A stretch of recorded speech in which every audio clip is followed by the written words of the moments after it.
शुक्लाम्बरधरं विष्णुं शशिवर्णं चतुर्भुजं प्रसन्नवदनं ध्यायेत् सर्वविघ्नोपशान्तये।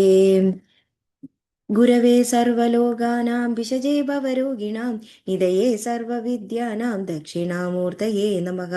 जन्माद्यस्य यतोऽन्वयातितरतच्चार्तेष्वभिघ्नस्वराट् तेने ब्रह्महृदाय आदिकवये मुह्यन्ति यत्सूरयः। तेजो वारिमृदां यदा विनिमयो यत्र त्रिसर्गो मृषा दाम्ना स्वेन सदा निरस्तकुहकं सत्यं परं धीमहि। धर्मप्रोचितकैतवोऽत्र परमो निर्मत्सराणां सदा वेद्यं वास्तवमस्त्रवस्तु शिवदं तापत्रयोन्मूलनम्। श्रीमद्भागवते महामुनिकृते किं वा परैरीश्वरः सद्यो हृद्यवरुध्यते कृतिभिः शुश्रूषभिक्षक्षणात् निगमकल्पतरोर्गलितं फलं शुकमुखादमृतद्रवसंयुधं पिबत भागवतं रसमालयं मुहुरहो रसिका भुवि भावुकाः नारायणं नमस्कृत्य नरं चैव नरोत्तमं देवीं सरस्वतीं व्यासं ततो जयमुदीरयेत्। यं प्रप्रचण्डमनुपेतमपेतकृत्यं द्वैपायनो विरहकातर आजुगाव पुत्रेति तन्मयतया तरवोऽभिनेदु तं सर्वभूतहृदयं मुनिमानतोऽस्मि। यस्वानुभावमखिलश्रुतिसारमेघम् अध्यात्मदातिपितति सदां तमोदं संसारिणां करुणयाः पुराणगुह्यं तं व्याससूनुमुपयामि गुरुमुनीनां मूकं करोति वाचालं पङ्गुं लङ्घयते गिरिं यत्कृपातमहं वन्दे परमानन्दमाधवं। यं ब्रह्मा वरुणेन्द्ररुद्रमरुदस्तुन्वन्ति दिव्यैस्तवैः वेदैः साङ्गपदक्रमोपनिषदैर्गायन्ति यं सामगाः ध्यानावस्थितगद्गदेन मनसा पश्यन्ति यं योगिनो यस्यान्तं न विदुःसुर असुरगणा देवाय तस्मै नमः। कोमलं कूजयन् वेणुं श्यामलोऽयं कुमारकः वेदवेद्यं परं ब्रह्म वासदां पुरतो मम। भूतैर्महद्भिर्य इमा पुरो विभु निर्माय चेदे यदमूषु पूरुषः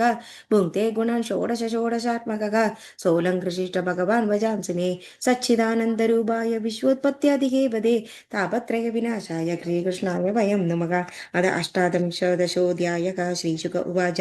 तदा च भद्रश्रवा नाम धर्मसुदस्तदत्कुलपतयः पुरुषा भद्राश्ववर्षे साक्षात् भगवतो वासुदेवस्य प्रियां तनुं धर्ममयीं हयशीर्षाभिधानां परमेण समाधिना सन्धिनापेद्यमभि गृणन्द उपधावन्ति। भद्रश्रवस ऊचुः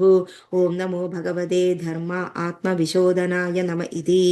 अहो विचित्रं भगवद्विचेष्टितं घ्ननन्दं जनोऽयं हि मीर्षन्न पश्यति ध्यायन्न सद्यर्हि विकर्मसेवितुं निर्हृत्य पुत्रं पितरं जिजीविषति वदन्ति विश्वं कवयस्मनश्वरं पश्यन्ति चाध्यात्मविदो विपश्चितः तदापि मुह्यन्ति तवाजमायया सुविस्मितं कृत्यमजं नदौस्मितं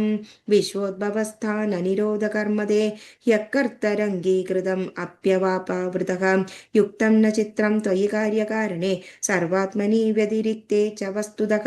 वेदान् युगान्ते तमसा तिरस्कृतान् रसातलाद्यो नृदुरङ्गविग्रहः प्रत्याददे वै कवये बीजायते तस्मै नमस्ते विददेहिदाय इति। हरिवर्षे चापि भगवन्नार हरिरूपेणास्ते तद्रूप ग्रहणनिमित्तमुत्तरद्राभिदास्ये तदयिदं रूपं महापुरुषगुणभाजिना महाभागवतो दैत्यदानवकुलतीर्थकरणशिलाचरितः प्रह्लादो व्यदानान अन्यभक्तियोगेन सह त्वदर्शपुरुषैरुपास्ते इदं चोदाहरति। ॐ नमो भगवते नरसिंहाय नमस्तेजस्तेजसे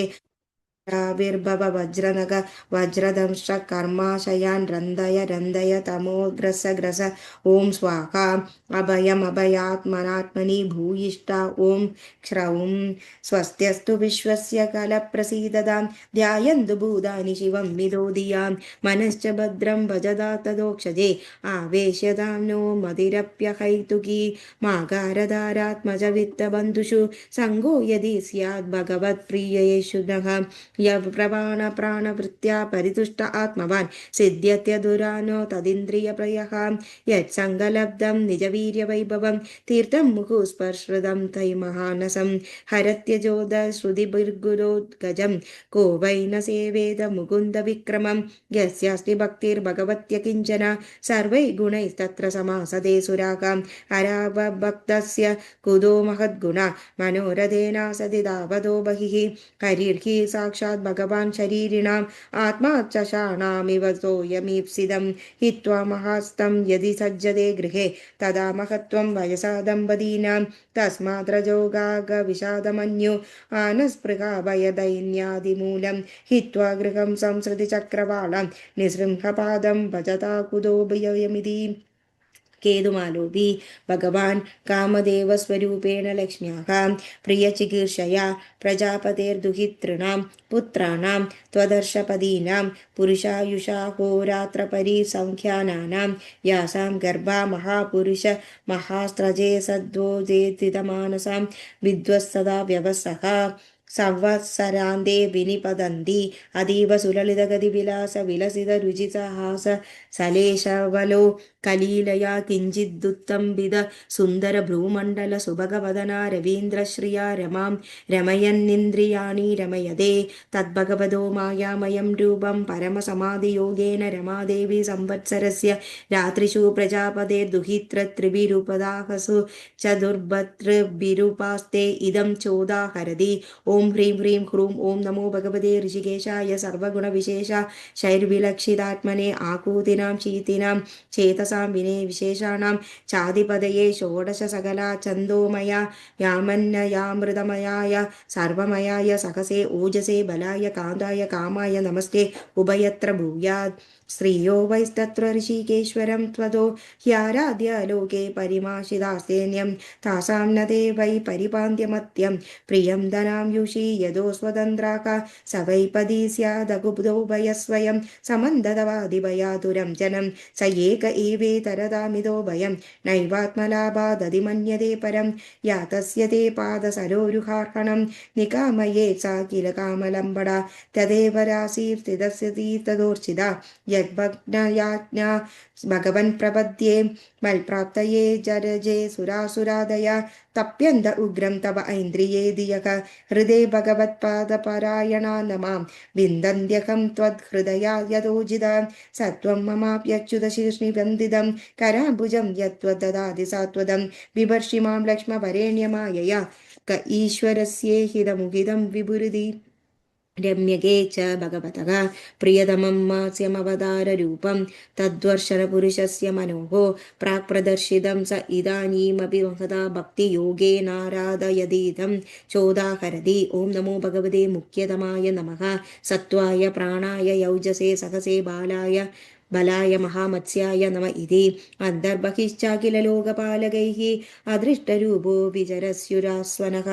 स ईश्वरस्त्वं य इदं वशे नयन् नाम्ना ददादारुमयी नरस्त्रियं यं लोकपाला किल मत्सरज्वर हित्वा यदन्तोऽपि पृथक् समेत्य च पातुं न शेकुर्द्विपदञ्चुष्पदा सरीत्स्पृतं सानु यदत्र दृश्यते भवान् युगान्तार्णव ऊर्मिमालिनी शोणी माम् औषधी विरुद्धां निधिं मया सरोः कृमतेज ओजसा तस्मै जगत्प्राणगणात्मने नम इति हिरण्मयेऽपि भगवान् निवसति कूर्मधनुं बिभ्रमाण तस्य तल्प्रियतमां तनु अरम्य सह वर्षपुरुषैः पितृगणाधिपतिरुपादभिमन्त्रिमिमं चानुरितपति ॐ नमो भगवते अकूपाराय सर्वसत्त्वगुणविशेषणायानुपलक्षितस्ताय नमो वर्ष्मे नमो भूम्ने नमो नमो वस्तानाय नमस्ते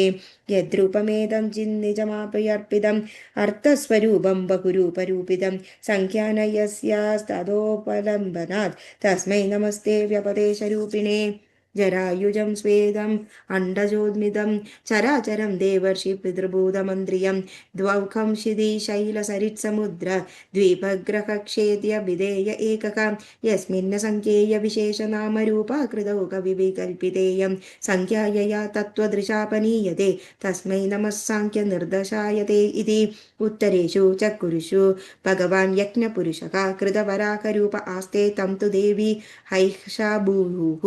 इह कुरुभिस्तरखिल भक्तियोगेनोपानादिवदि इमां च परमामुपिरशितमावर्तयति